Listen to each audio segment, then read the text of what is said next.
and welcome to another Driven Catalyst live stream. It's Fun Friday, and we are gonna have so much fun right after I check the audio. Kind of just gonna be a chit chat stream today. Is anyone surprised? I don't think so. I guess I think it would be fun to talk about some faves, media faves. I'll dive into that probably. Let me walk through the week first, though. So, let's see. Monday was pretty unsubstantial. Man, I actually don't know if I can look back on the week and really give you a good, comprehensive wrap-up of what happened. I've been working on the website, though, predominantly. We're doing a rebrand. We're rebuilding the website. There was a bit of time where I was like, hacker girl. Like, I don't code. Pretty much the extent of my coding experience and knowledge comes from being a middle schooler on Tumblr growing up, changing my Tumblr themes.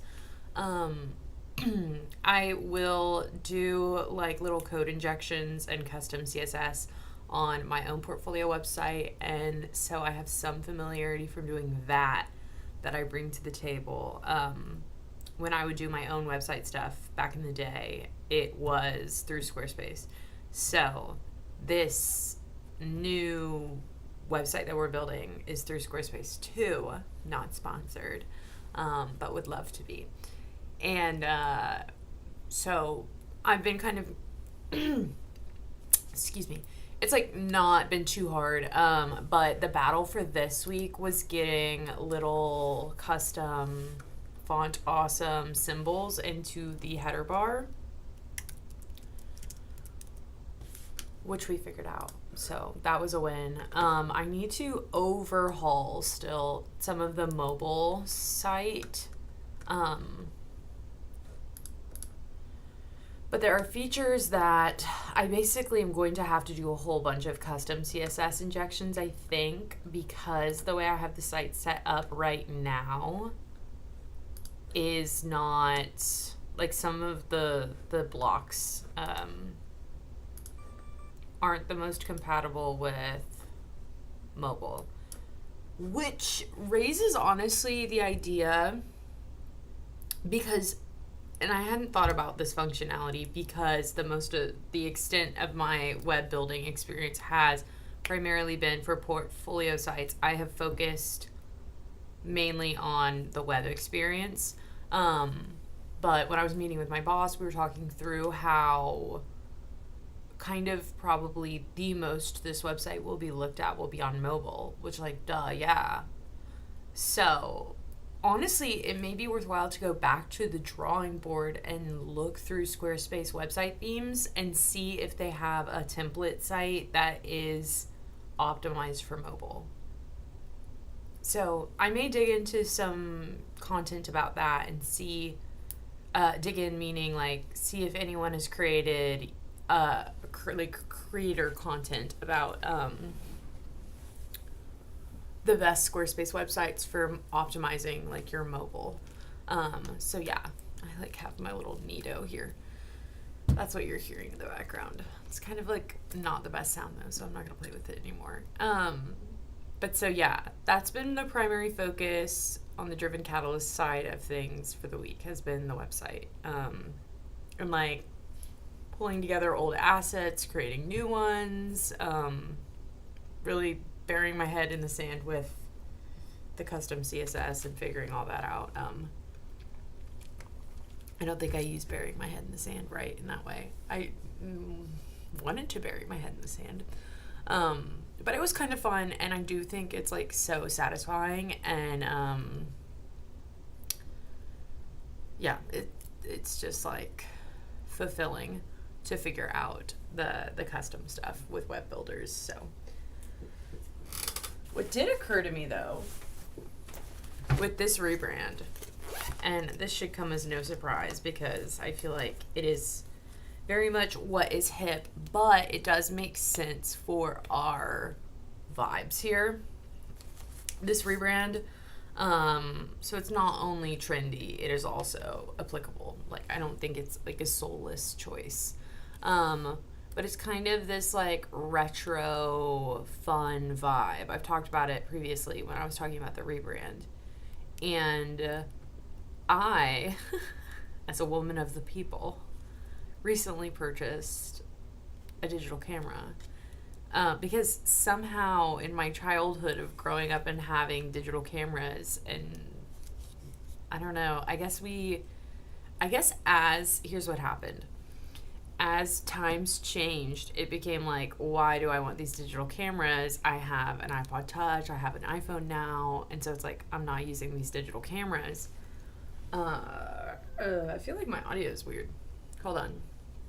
Okay, I have it turned way up. I must be dealing with the wrong side of the... Where am I? How do I get to where I want to be level-wise? Oh, you know what? Okay, never mind. None of my concern. I think I just was looking at things weird. Because I'm looking at this and I'm not peeking. I just want to be heard. I really just want to be heard. Anywho, we got rid of all my old digital cameras, I guess. We sold them on eBay as times were changing. Well, now everyone's like back into that. They think it's cute and retro and trendy. And you know what? They're correct. And I should have kept my digital cameras all along, and frankly I feel like I did, and they're in a box somewhere that my dad doesn't know where it is, but I have made him find so many things for me recently, dig them up and discover them, that I just like really, he says he doesn't know where they are, so I'm not gonna pester him any further. And honestly, I think this little Kodak, what's it called? It's the Pix Pro. I think it probably is nicer than most of what I would be able to find if I dug things up. But I bring this all up because I think it would be fun. Like, look how cute. Okay. This is my room, and she looks so enchanting in a digital photo. Here's my dog, also enchanting in the digital photo. I think it would be so fun to figure out some like cool driven catalyst things and take pictures with a digital camera. And I think that is a fun foundation for new content for our socials.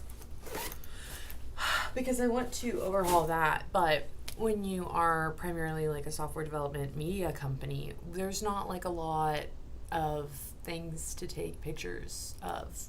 And like, this isn't like a corporate thing where it's like, we go to happy hours and we could take pictures at happy hours and like do that, like build the vibe that in that way.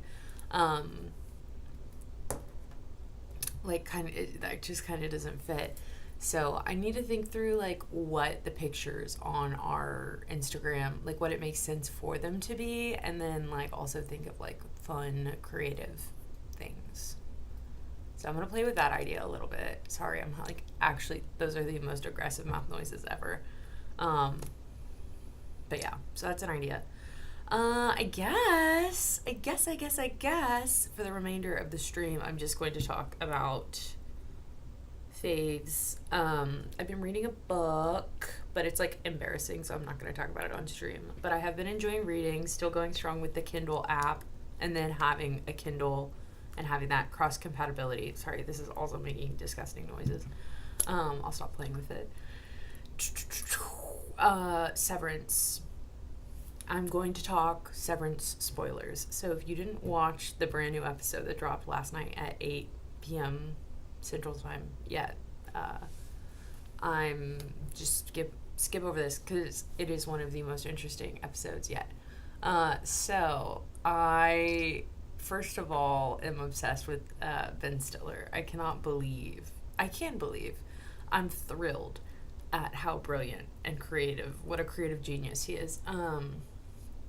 Also, I need to learn the full creative teams' names, but really I just have been giving all credit to Ben Stiller thus far, and that's my bad. I'm gonna learn everyone's names. Um, but yeah, so the idea of opening in the middle of the wilderness and realizing that's okay. This is maybe the most, because there's so many brilliant people out there saying brilliant things about Severance right now, so I don't want to just like be white noise. Also, like, I don't know, the point of this is to just talk about what I'm liking, not really to be brilliant. But um a perspective that I do think is so cool, and something I've really been thinking about, is the cues that we have as viewers, that as situations have been changing and escalating so rapidly throughout season 2, the amount of orientation we naturally do for ourselves as viewers that I think we don't realize we are doing. So, for example, I pretty quickly knew, like, okay, these are all the innies, and we're in the outside world. We're like in the middle of Snow Kier, right? Um, like the context of, okay, these if these were the outies, they wouldn't know each other. And so even though this like circumstance is totally unlikely for us to be seeing the innies getting into, we're kind of acclimating more easily. Kind of also being in such an unlikely and strange scenario and thinking through, like, well, this doesn't necessarily feel like a dream. Things like that are so interesting. I've been seeing people posting, talking about, like, oh my god, we just saw the innies, like, probably experience sleep for the first time, experience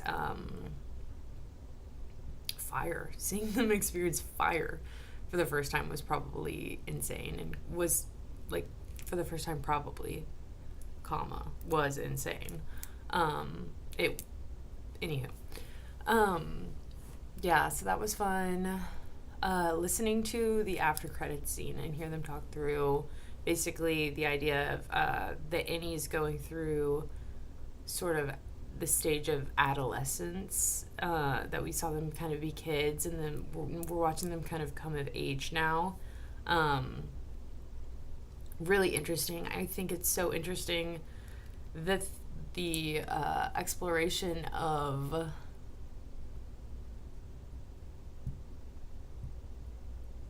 I'm like trying to think of how I want to talk through it, but the intimacy between Mark and Helly, and then who we later find out is Helena, and that whole crapshoot, basically, where we like we barely know Helena, and we get glimpses into Helena. I think it's Helena. We like get glimpses into what her motives may be. We see her watching that video over and over again, and we like assume maybe she has feelings for Mark. But we haven't known too much, and we certainly haven't gotten much development from her on certain terms, right? Because so I was watching and I was like, no shot, that's Helly. Because I know my cinnamon apple, Helly. I love Helly. So I was like, that's not Helly. I know that's Helena. It's Helena, I think, right? Helena Egan? Because Helena Egan doesn't sound right. Helena. I was like, that's literally not her. She's walking like Helena, like, just all, oh my god, the fantastic performance of Britt. Is it Britt Lower or Lauer? I don't want to get it wrong because I love and respect her so much, and I need to know that name. Yeah, just like insane that I could tell just based on her walk. Ugh, phenomenal. The theater kid in me is like going crazy, if you can't tell. But yeah, that reveal was astounding. Irving. I would say that Irving's character is probably one of the most rich developments in television that I've seen and gotten to love. he goes from being such a side character who is there and almost seems like his role is to be the quippy one, to having this rich development of motives and drive and identity. And we see such a different side of Severance through the eyes of Irving as he comes to terms and like feels his feelings for Bert. And like we get to see what that looks like in this world. And then we find out that his outie is like actively trying to put all the pieces together, figuring out everything, and is like a vigilante, maybe? Slash, I don't know, basically just like an activist. Like he is the man in the chair. But we still don't know to what capacity. We still don't know what's going on with Bert, why Bert is watching him in the outie realm. Like, just so much is going on. And then he becomes our Katniss freaking Everdeen in this episode. Blows the crap wide open. Oh my god. As someone who is obsessed with Heliar and has been just totally charmed by Irving, watching that play out, getting to see Irving step into his power as an innie, take control, and be the facilitator for exposing the fact he was the one that knew. He was the one that knew, and he was the person that exposed the fact that that wasn't Helly. Oh my god. Phenomenal. Absolutely phenomenal. Like, it couldn't have gone down better, in my opinion. Was crazy. Don't get me wrong, but like, oh, that is just, it was incredible. I'm so excited to see what happens. And what's so cool about Irving's transformation, in my opinion, is we almost watched his innie become his outie. That's like almost the transition we saw based on what we know of his outie being kind of this artist that sits around and that is like actively putting pieces together, I guess, like trying to make something of these visions he's having. What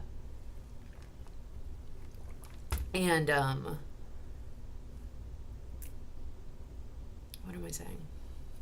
Like listens to heavy music, like, I don't know, like so much less of like this silly grandpa-y character that we've come to know and love as his innie.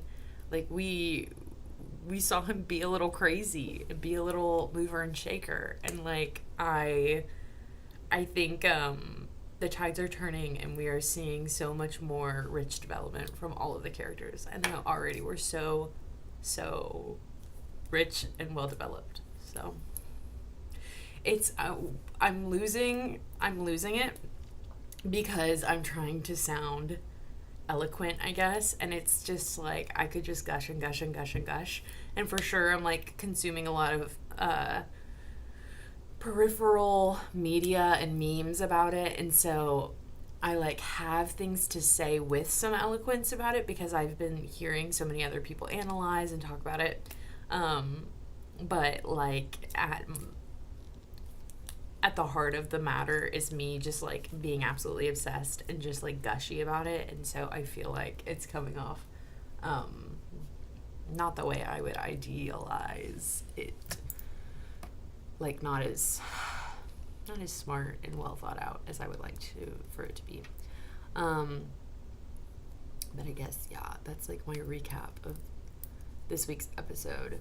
It's my least favorite trope. I really, really, really, really, really don't like the whole these two characters are intimate and then afterwards we find out that one of them is not who they said they were, or there was some sort of any semblance of lie that was happening. I hate that. I really hate it. It's almost it almost felt necessary, though, in this realm. Like, in this world where we're splitting between the innie and the outie, there almost did need to be some acknowledgement or discourse, like analysis. Something needed to happen to cover that base, though, because we have explored the bounds of like the innie versus the outie. Like, it's one body, though, and kind of working through that in that way is interesting. And we get a lot of language about that, where they talk about when Milchick shows up after the OTC to talk to Mark. He's like, you must feel so violated. Like, they start using language like that. And there is this, like, idea of, especially after Helly attempts to kill herself to save herself from Severance, like the dynamic between Helena and Helly becomes this you're not a human, like, defiling of someone's humanity, and like this there's this war between who is the real one that is so interesting that they're exploring. And I'm so eager to see it fully fleshed out and like see what the authorial intent is. Like, everything is so, I can just tell everything connects in such a thoughtful way that I'm eager to see what, I mean, I have, of course, my ideas about what it's all about, you know, but I think I'm like most excited for that payoff. But yeah, it's really insane that got explored this episode. The what is it called? What, like, I feel like kind of flighty mentally. I just used the word defiling. No. Anywho, what?